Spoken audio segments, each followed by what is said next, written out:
No need for the cake, just throw it away, my husband said on my birthday. Then, he had the nerve to go on a trip with his mistress. I thought this might be our last chance to fix things, but I was wrong. I really don't think I can keep living with him anymore. Understood. If you want me to throw out the cake, then I'll throw out something else important to you, too. Get ready, because I'm going to get rid of something that matters most to me, my name. My name is Sarah. I'm 28 years old and work in an office. My husband, Bob, also works in an office, but at a different company. We don't have any kids. Bob and I met a year ago at a party thrown by a senior colleague. I'm not very interesting, I'm a bit overweight, shy, and tend to be gloomy. My hobby is reading comic books, and I prefer staying indoors, so I was only invited to the party to fill up space. Knowing this, I didn't talk much and mostly just sipped my drink by the edge of the table. Despite this, Bob, who was handsome and outgoing, started talking to me. He shared stories about his travels and his collection of vintage vinyl records, which I found really interesting. When it was time to leave, he asked for my contact information. I was surprised but happy, so we exchanged Facebook details. The next day, he messaged me, wanting to meet up just the two of us. At first, I thought this was a joke, but I was excited and agreed. After a few dates, he confessed his feelings for me. I had never had a boyfriend before, so I was thrilled and accepted. 3 months into our relationship, he proposed, and we got married. I felt like I was living a dream, marrying someone as wonderful as Bob. I thought my life as a happy wife was about to begin. But as soon as we got married, Bob changed completely. While dating, he was very kind, but after the wedding, he started leaving all the household chores to me. He would just relax, watching TV or listening to music when he got home from work. Sometimes, I'd call him for dinner, but he wouldn't hear me over the loud music and wouldn't come right away. On his days off, he'd leave me alone and go out with friends, saying he had plans. When I asked him to help with chores, he'd reply, "I'm busy." When I reminded him that I also work and could use help, he'd say, "I have to hang out with my friends, unlike you, who don't have many because you're so gloomy." That comment hurt. I know I'm not very social, but I didn't think he should say such rude things to me. I wanted to avoid a fight, so I kept quiet. Slowly, Bob began to criticize the way I handle all the cooking and cleaning, and soon Bob started insulting me. He said things like, "You should be grateful that a great guy like me married someone plain and overweight like you." I thought a real gentleman wouldn't say those things to his wife and would help out around the house. If he had a problem with how I clean, he could at least take care of his own room. The only thing he seemed to care about was his record collection. I also love reading comic books and have collected a lot over the years. One day, I noticed that all my comic books were gone from my room. When I asked Bob about it, I suspected the worst. He casually said, "Oh, those? They were in the way, so I threw them out." I couldn't believe it. Those books were important to me, and some were hard to find. When I protested, he just said, "Your comic books were overflowing into the living room. You should outgrow this childish hobby." How dare he criticize my interests and throw away my things without asking? If he was going to be this awful and verbally abusive, why did he even marry me? I realized that Bob probably just wanted a free housekeeper. When he met me at that party, he must have thought I was an easy target because I was quiet and submissive. This realization made me cry many nights in bed. It's manageable now, but if we had kids, I shuddered to think about the future. Then one day, a friend told me she saw Bob walking arm in arm with a woman who wasn't me in the hotel district. He had said he was going out to meet a friend, and I had thought that friend was a man. What did it mean that he was with a woman? Could he be cheating? So, I hired a private investigator. As I suspected, Bob was cheating on me. The other woman was a junior colleague named Susan, and he had been seeing her since we got married. Whenever he said he was going out with friends or colleagues, it was mostly dates with Susan. How could he dump all the housework on me and then cheat? I thought about divorcing him and even talked to a lawyer, but part of me couldn't completely hate Bob, the man who made even a plain and boring woman like me dream about marriage. So, I decided to give it one last chance. This coming Saturday is my birthday, and if Bob celebrated it with me, I thought I might hold off on the divorce. At dinner, I asked Bob, "Do you remember what's coming up this Saturday?" He looked confused and asked if something special was happening. I was shocked to see he had completely forgotten. My hopes began to fade. When I continued, "It's my birthday," he finally said, "Oh, yeah, now that you mention it, well, it falls on a day off this year." I was thinking about getting a cake and having it with Bob for my birthday. "You promise, right? Don't make any other plans," I said. feeling a bit anxious. Bob seemed reluctant but agreed. Then came the Friday before my birthday. During dinner, Bob said, "I have a business trip tomorrow." "What? Tomorrow is my birthday, and we promised to eat cake together. I've already made a reservation," I protested. He replied, "Well, it's work. I can't help it. You need to understand my job. I'll be gone for 2 days and 1 night, and I'll be back Sunday evening. Please pack for me." "What about the cake?" I asked.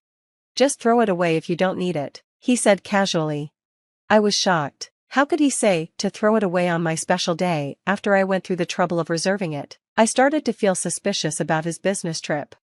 While Bob was in the shower, I checked his smartphone and found messages with his mistress. They were planning a trip together for 2 days and 1 night. The messages said things like, "Are you sure your wife hasn't found out? And this Saturday is Sarah's birthday. She wants to celebrate, but it's a hassle. I don't want her demanding gifts, so I thought I'd go on a trip with you." I felt devastated. I almost cried from the shock, but managed to hold back my tears. I took a screenshot of their conversation on my phone. I didn't even want gifts. I just wanted to celebrate my birthday with him. If he had agreed to eat cake with me, I might have still believed that he cared about me a little, but seeing those messages with his mistress shattered any remaining hope I had. On my birthday, Bob boldly said at the front door, "I'm heading out now. While I'm on my business trip, can you clean my room for me? I'm going to pick up the cake we reserved today. Do you still want me to throw away your share?" he asked. "Stop nagging." I said. "It's fine," I replied. "Understood. I'll clean your room and throw away anything I think you don't need," he said. "Is that okay with you?" he asked. "Yeah, it's fine," I said.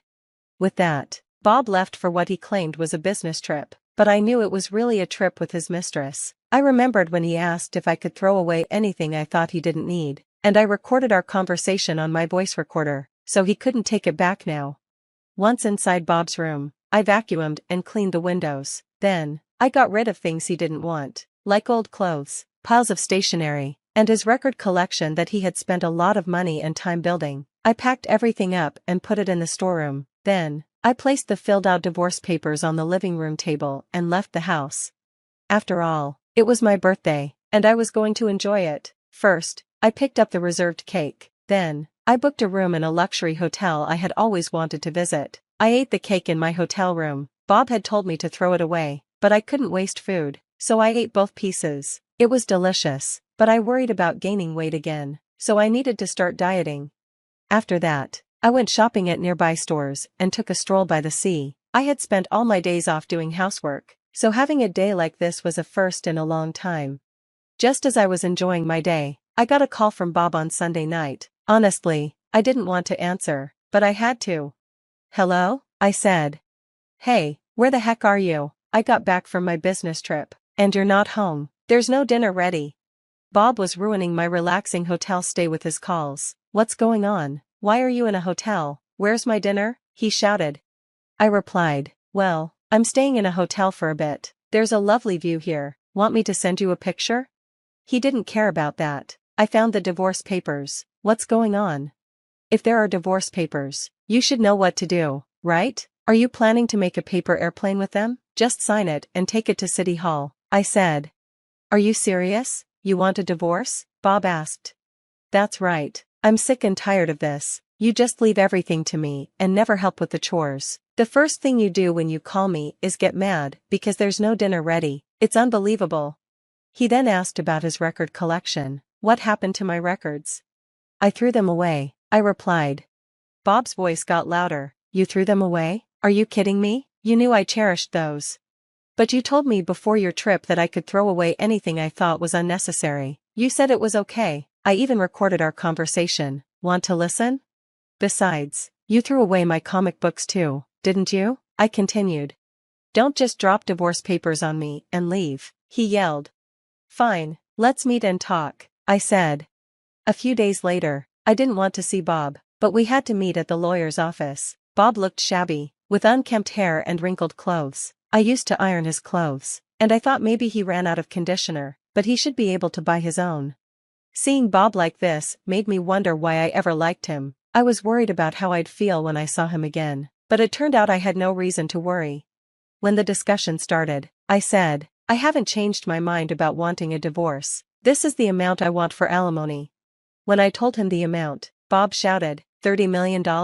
That's way too much.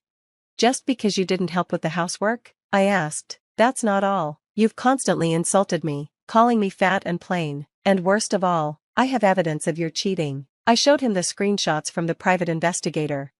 You've been cheating on me since we got married, even on my birthday. You lied about a business trip to go on a vacation with your mistress. Considering all of this, $30 million is still not enough. Sarah, did you know about the affair? Bob asked, looking at the photos. He turned pale when I nodded.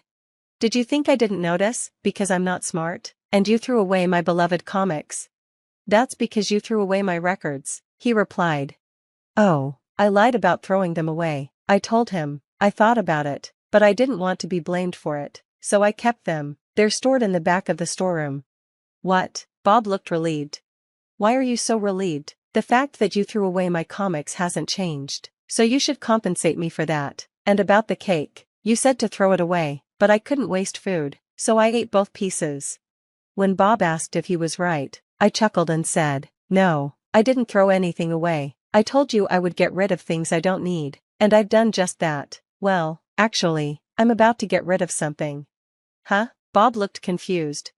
I smiled wider and said, you're the thing I need the least, and I'm going to get rid of you completely. Understand this, the alimony will not be less than this amount. If you argue, it'll be higher. Bob paused and said, I'm sorry, I won't cheat anymore, and I'll help with the housework. Because I'm here? I asked. No, that's not it, Bob babbled, but I interrupted him. I intend to divorce you. I don't want to hold on to trash, because I'm a neat freak.